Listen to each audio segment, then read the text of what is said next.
Hold down, man. Suitcase this, my cell phone and my charger don't walk with a limp. You get it knocked off or missing, you gon' get it. Next time I see you ass, you gon' leave airlift. What's up, man? How everybody doing, man? K-Frog TV back in the building, man.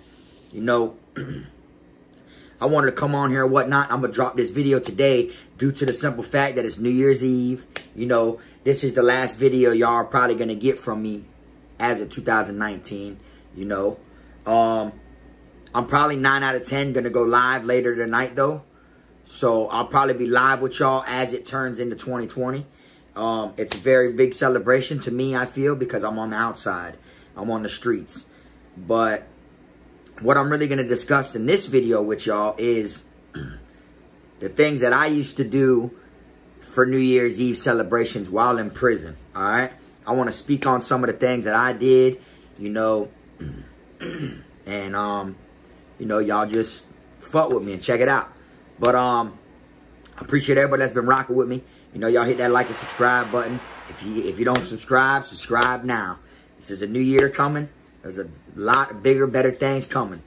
But, I remember, my first time, you know, deciding, you know, I'm going to turn up, man, for this New Year's Eve, you know.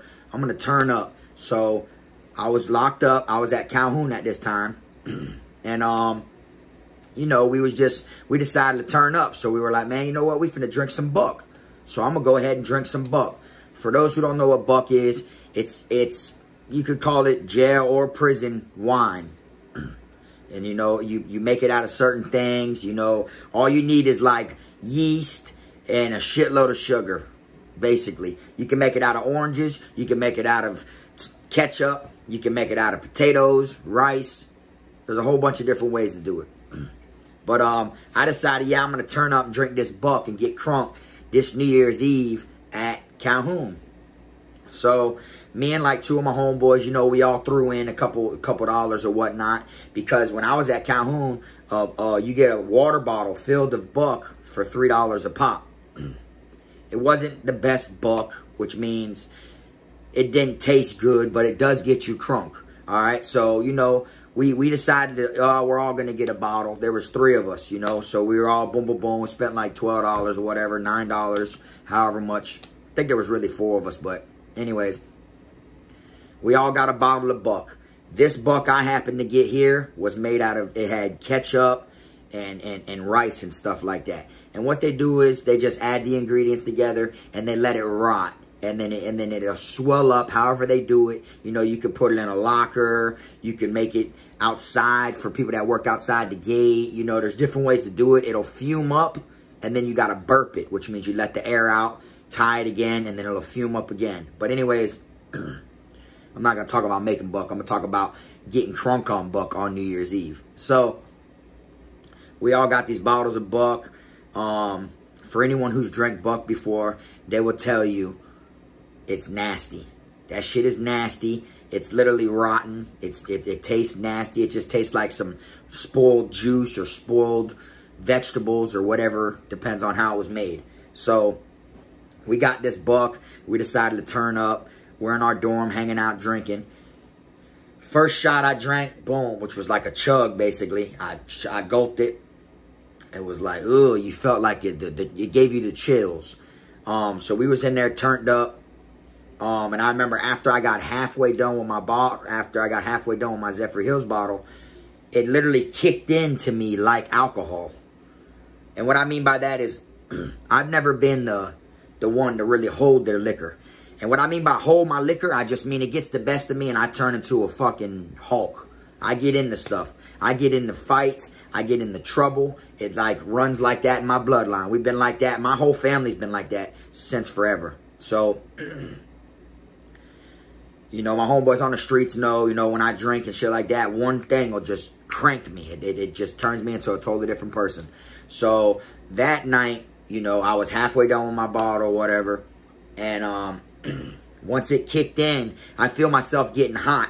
When I feel myself getting warm, my head gets warm and everything, it's like the alcohol overpowers me. So, I got drunk on the Buck and ended up going to confinement over this shit because I got in a fight with a dude because a dude was actually, he was walking around the dorm. I was in an open bay at the time, and he was walking around, and I guess he was looking for a light, like a battery and Brillo to spark his Tunchi stick or whatnot. So he kept coming around and shit like that. And he came up to me, and he's like, hey, bro, you got a... And I said, bro, I ain't got no fucking light. You feel me? I answered him like that because I was already a little crunk. You feel me?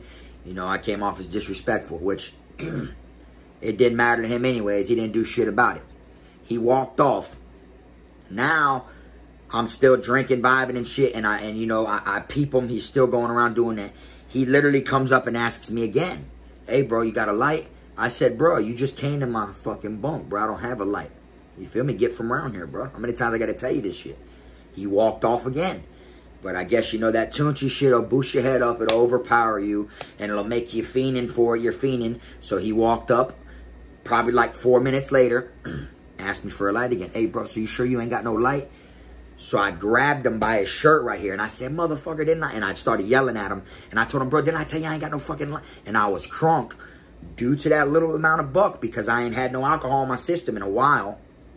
You know, being in the county jail and stuff like that. And then my first year in prison, you know, not drinking and stuff like that. You know, my system's clean. I ain't got no beer in there, no alcohol, right? So when I grabbed him like that or whatever, he put his hands up like he was gonna, I thought he was gonna hit me, but he wasn't. He was just trying to grab me off of having hold of him. So I started hitting him and shit like that. And my luck, the captain was in the booth. He came to do his rounds. It was nighttime. He came to do his nightly rounds. So I got caught hitting the dude or whatever. They seen the little ruckus or whatever from the booth. They seen the little ruckus over there, and they came over there. And you know damn right well the dude was like, he hit me, man. He fucking... And sure enough, they put me in confinement. They didn't charge me with no fighting DR, though. So they spared me because it was New Year's Eve. Feel me? But I didn't care. Once I seen the white shirt coming, I chugged the rest of my shit. And the bottom of it had all stuff in the bottom. That's what really gets you the crunkest. So I chugged that, and I remember sitting in medical in handcuffs like this because they bring you to do a pre-physical. You got to do a pre-physical. It's your pre-physical confinement physical. And they bring you to medical before they bring you to the box. And every time. Doesn't matter what you go to the box for. Whether you get put in medical by getting stabbed up, or if you stab someone, or if you got caught violating, or if you got in a fight, or if you anything, it doesn't matter what it is. You can get a disrespect with the officer, and they're gonna bring you to get a pre-physical before they put you in confinement because they need to know your weight. They need to know how much you weighed when you went in the box. They need the whole nine and everything, and they figure everything out about you, and then they put you back there, and then in a couple months they'll get another one from you. And then they'll see if you're way underweight, if you're, you know, they try to keep on top of it and shit like that. So I remember sitting in medical for my pre-physical, crunk as hell, boy. Like I was sitting there, and I remember it like just kicked in. Like it didn't really kick in. It got the best of me already because I snapped on the dude in the dorm, which I shouldn't have did that. But it really kicked in when I was sitting in medical. And, you know, to me, I'm thinking like, damn, you know, like, fuck, they're going to know I was drinking, or they're going to know something, So I just sat there and tried to keep my cool and whatnot. Boom, they bring me in there, they do the blood thing, you know, all that shit. And they're like, oh, your blood pressure's to the roof, this and that, you know, all this other stuff. And then they wanted to put me on these water pills that are supposed to make your blood pressure thin and then go down or whatever it is. So I was crunk as hell. They put me in, and then when I finally got in my cell after sitting in medical for like an hour and a half, when I finally got put in my cell, I don't remember nothing. I just remember waking up in the box. I woke up the next day for them to hand out them trays. They came around, they popped my flat when they give me a tray, and I rolled over, and I don't really eat them trays like that. I don't really eat, you know, the chain gang food, you know, so, but I fucked it up, you know what I'm saying? I smashed it. You feel me? It was like a hangover. It was like a chain gang hangover. But one thing about that buck that anyone will tell you is when you drink it, yeah, you had the time of your life and everything. But the next day when you go to take a shit, you're going to feel it, boy. Like it feels like it's like the liquor shits. It's the same thing, you know? So I went to confinement. They didn't charge me with a fighting DR, you know? Instead, the officer charged me with a verbal disrespect. They charged me with a disrespect, and I only caught 15 days in the box for that, you know. But I hadn't been to the box that many times or whatnot around that time, so it was like a slap on the wrist. It was like they gave me probation, which means like I went to confinement for it. And then when I finally got served my DR and went to DR court to be sentenced for it, instead they released me on 30 days probation. That means that if I were to get in trouble on the compound for any reason, it's like I violated the little probation they have me on. So I'll get an automatic 30. So if I get some other DR that carries 30 days and go back to confinement, then I'm going to get them 30 days for the new DR and that 30 because I was on probation. So I got out or whatever and was back on the pound.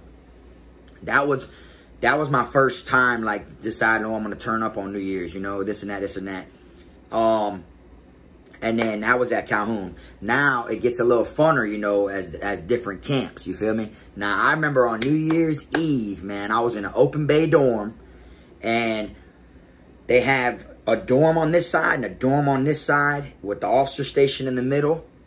So they're like, you know, it's like a fish tank, however you want to look at it. Either you're inside the dorm and you're looking at the officers in the glass like they're fish, or they're inside the bubble and they're looking in the dorm and they're looking at y'all like fish. So they got to sit there and look to the left to watch this dorm and look to the right to watch this dorm. You know, they're right there dead ass in the middle. And when they look straight ahead, they see 2 day rooms because there's a wall that's directly in front of them like this. And then there's a TV with seats and TV with seats. And then there's the dorm and the dorm. So as they sit there, they can watch that dorm's TV and that dorm's TV. You see? So it was so turned up, boy. We got so crunk on this New Year's Eve that there's a laundry room that splits behind the officer station in the open bay to where, like, if you go to walk out the dorm, behind, it's the same way the officers come out of the booth. When the officer gets out of the booth, he can't walk into your dorm or that dorm. He's got to walk out into the laundry room, and then there's like, he can either go that way into that quad or that way into that quad. Well, they left those doors open. So on New Year's Eve till shift change, till about 3:30, 4 in the morning, we were going from D1 to D2. We were going back and forth like this. Everyone from this side's hanging out over there. Like, they let us hang out. And then, you know, we just had to keep our eyes on the walk to make sure the white shirt didn't come through. You know what I'm saying? Them officers let us slide that night and hang out. And they said, just make sure we don't see the captain come. And, you know, we was running back and forth, hanging out and stuff like that. That was another fun night, you know, like that. They literally let us hang out, you know, because you get a DR if you get caught in the wrong quad. Instead, they just opened both laundry doors and let us walk through all night. You know, like, that was a dangerous time. If someone wanted to get someone, they could have got him and it would have fell on that officer. You feel me? But we were hanging out, turned up, and then I'll never forget. I decided, yeah, I'm gonna smoke some weed. You feel me? So I'm like, man, I'm finna turn up. I'm gonna smoke some weed or whatnot. Had the mules that went outside the gate, because I was never allowed outside the gate. I never went outside the gate one time. That's how you know I never brought nothing in. See what I'm saying? I never been outside the gate. You know, they can look me up and see if I ever worked near the gate. Never nothing. That shit, I've never stepped foot outside the gate. My custody was never that low. So, I had mules bring in actual grape Dutches. We had grape Dutches. We had tree wraps. We had real deal, and you know, a little bit of weed. You know, like a little bit. They call it a stick. You know, well, a stick's for Tunchi. But anyways, it's the same thing. It literally, when you roll a joint about the size of a toothpick, them shits go for like 30 to 50 bucks in prison. But I can tell you right now, me and my dogs were smoking gram blunts on New Year's Eve. You know what I'm saying? It didn't even have to be New Year's Eve. But this, I'm talking about New Year's Eve. So I'm breaking it down to y'all for what we did this night on New Year's Eve. We were smoking gram blunts out of real deal street cigars. Real deal grape Dutches, you know, real deal tree wraps, stuff like that. Like the mules, you know, wrapped them, did whatever they did, brought them in however they brought them in. But so when we were smoking it, the whole dorm smelled like it does when you smell weed on the streets. You know, I was really in there hanging out that night on New Year's Eve like I was on the streets, you know. So I don't know what other people are going to be doing. You know, I don't know what other people are going to do tonight or who's going to turn up or everything. But I know one thing for sure, and that's every prison, not even just down here in Florida, everywhere elsewhere. You know, people hang out. It's New Year's Eve. It's the end of a year that you just knocked out, and it's the start of a new year. So regardless, you're closer to home. You see what I'm saying? So We were smoking grand blunts in there, hanging out all night. Then the next year, when it was really down pat, this is where it gets good. I'm like, oh, I want to turn up again. I want to get crunk. So, you know, my dog's like, shit, boy, let's get some bottles of Buck. So we got 4 bottles of Buck. Now, check this out. We got 4 bottles of Buck. And then this is when I was at, you know, Charlotte. It's in Port Charlotte, and it's down the street from the port where all the food and everything comes in, like where the port's at. So that camp gets a lot of things donated. You know, we'll have things that we ain't expecting to have, or you know, certain foods that we, you know, other camps don't get. You know, because it goes by donation. Different. We get donated shit. My first time ever having a Chobani yogurt. It's called Chobani. It's a dude that was from Greek or wherever that's at. He came to the United States and wanted to make real Greek yogurt. Straight up. He said it never tasted. He came to the United States and never tasted yogurt that tasted like real Greek yogurt. So Chobani made his own yogurt, and he's a millionaire now off Chobani yogurt. The first time, it's kind of expensive in the stores for one little yogurt, but the first time I had that was at Charlotte. You know, they flooded us with it for a good 6 months. But the thing is, the way they used to give it to us at Charlotte is they froze them. So when we would get it, it'd be like 2.5 months old. It'd be 2.5 months expired. Like it'd say used by January. And here we're in the middle of May. You know, and they froze it. And when we got it, we would peel the lid off and we would like bite it like ice cream. You know, like it was like frozen. You know, shit like that. So, and you know, it tasted like, you know, it was sour or whatnot because it's expired. But shit, to us in prison, we don't come across things like this. Ain't nothing wrong with that mother. Ain't nothing tastes wrong with it to us, you know, but it mess your stomach up and shit like that. So anyways, by us being at the port, like I said, we get donated different things. We had a bunch of fruit donated at that time, which, you know, was blueberries. So we had got 4 bottles of Buck that was made out of blueberries. Now, this was one of the best Bucks I ever tasted. It literally had chunks of blueberry all floating in it, which they're nasty. Don't get me wrong. When you get one, you're like, ugh, like it's nasty. It's not enjoyable. It isn't enjoyable. A beer on the streets is more enjoyable than Buck. Like, wine is like a rotten version of wine. Like, you know, so even, it don't taste nothing like wine. It tastes strong, like a wine, but a nasty wine. So, but me and my dogs, you know, we smashed them 4 bottles that we had. We had 4 bottles. We had to go all the way on the other side of the compound and get it. You know what I'm saying? Literally, we had to go all the way on the other side of the dorm to where the Buck man was because they didn't make it in the dorm we was in. We had to go all the way down there and get it. Fucking around, when I went down there and I got the Buck or whatever, we didn't know how many bottles it was going to make. It was literally in a milk jug. We had a whole milk jug of it. We don't get milk in prison. See? So there's ways of finding different things. We had a milk jug filled with it. It filled up 4 bottles.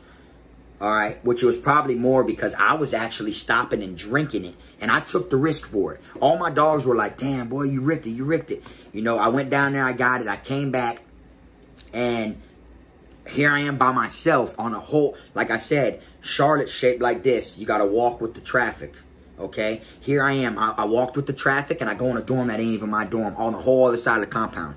And then here I am walking back on the opposite side of the gate, walking back. I'm the only one because they're not serving chow down here on my end no more. So they know whoever the hell's walking down there should not be going over there. They probably don't live there, but I live there. So then it'll make them wonder, why is he even out here and why is he coming out of B-dorm? So, long story short, you know, I grabbed the Buck or whatever. But what it was is see, me, this was around the time when Xanax were going around in there, and everybody would eat Xanax or whatever and get into fights and get in trouble or whatever. And like I said, I only ate Xanax because I didn't want to feel it if I got wet up. You feel me? Because I knew it was a war zone.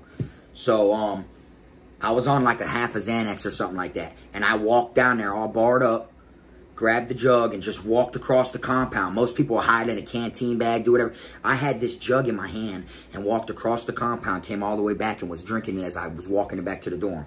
So when I got back to the dorm, say this is the whole gallon, there was like this much missing. I drank some, and it didn't even taste strong to me because of the Xanax. So when I brought it back to my dogs and everything, they're like, damn, bro, you snapped. They're like, oh, shit, bro. But I drank some. So when I drank some, they were like, damn, bro, fucking bro, I want to try it too. We were supposed to be saving it for New Year's Eve. This was a day or two before. Everyone was trying to get Buck, so we had to get it early.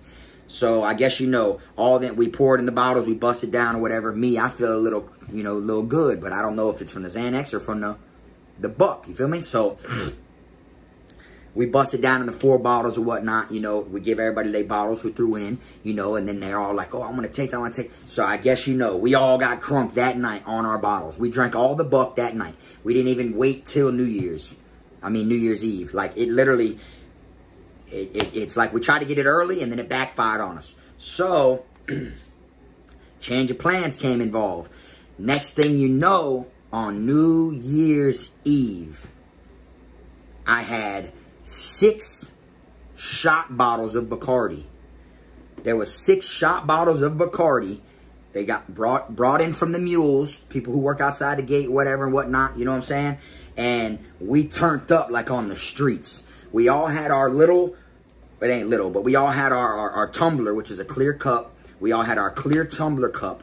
And, you know, I'm a fan of Sprite and gummy bears. So, as y'all see my food video, I put a lot of people on that Sprite and gummy bear shit. So, I had everybody I poured some Sprite in everyone's cup, threw some gummy bears in there, and poured a whole shot in everybody's cup. And everybody had a little bit like this much. Now, this is real alcohol. So, it stretches. You know, people just want to sip it. You know, like literally just taste it with their tongue. You know, stuff like that. You feel me? This is stuff from the streets. You know, people will kill you just to taste this. So, we all get gummy bears and Sprite, this and that, this and that. But me and my main dog, we put 2 shots in ours. So, we had 2 shots with Sprite with gummy bears. This was New Year's Eve. Little small bottles of the Bacardi. And I was literally trying to make videos with it or whatever, and it was a bad day because our phones got knocked off that same day. So it was like, that was like a time I wish I could show, you know what I'm saying? When really it's a memory of mine that I'll never forget. You know, like literally, yeah, drinking buck, yeah, getting crunk, okay, popping a pill or whatever, yeah, okay, that's nothing, you feel me? That could be done anywhere if you look at it, you know? But to get actual little shot bottles of Bacardi in there, and then to mix it with the Sprite and gummy bears, you know, and then to be drinking that in the dorm, vibing, everyone smoking loud, you know, everybody just chilling. I smoked cigarettes then. I don't smoke cigarettes now. I only smoked cigarettes in there to kill my time. You know, I just did it as fun. I don't smoke cigarettes on the streets. Never did before I went to prison. I smoked one Black and Milds, but came home, don't like those no more. So, New Year's Eve, we was all turned up in there. So much smoke to where the officer came in and said, y'all need to turn that damn noise down. That's just how he was explaining how loud it was. The bud. He smelled bud. He's like, y'all need to turn that damn noise down. Y'all need to turn that damn noise down. I could smell it all the way from the walk. I could smell it all the way from up there by the canteen window, by the walk. This and this and that. My white shirt come around here. We're going to have to flip the dorm. You know, he was like, you know, he was cool. Not all of them are dickheads. You know, they ain't all dickheads. You know, you know, there's a lot of them that are dickheads. You feel me? There's a lot of them that are cool. But if they got to, if it's you or them, they're going to throw you under the bus off rip. They ain't going, you know, they're not going to fuck around and let you, you know, risk them fucking up, you know, their job and their career and no shit like that. So you got ones that are like, they'll be cool with you all the way. And, you know, but then when the heat comes, they'll throw your ass under the bus. You know, that's just how it is. You feel me? But, you know, so they're not all dickheads, but there's a lot of corruption everywhere. But, he came in there and he says, man, y'all need to turn that damn noise down, this and that, this and that. He says, turn that damn noise down, boy. They're going to have the canines in here. Okay, now check this out. The very next day, right, we was up all night drinking the Sprites and gummy bears with the little 7 bottles of Bacardi, little small dollar bottles you see at the liquor store, exact real deal Bacardi bottles, okay? We was drinking those with the gummy bears and Sprite and everything, smoking loud. It was so foggy and everything. The compound was like dead. Like, I guess it was like locked down because a lot of people didn't have to work for New Year's Eve, I guess. So, the very next morning, check this out. The very next morning, it is like, it's breakfast time. You know, they wake you up early. It's still dark out. It's time for chow. They turn the lights on. Everyone goes to chow. We never go to chow, me and my circle. You feel me?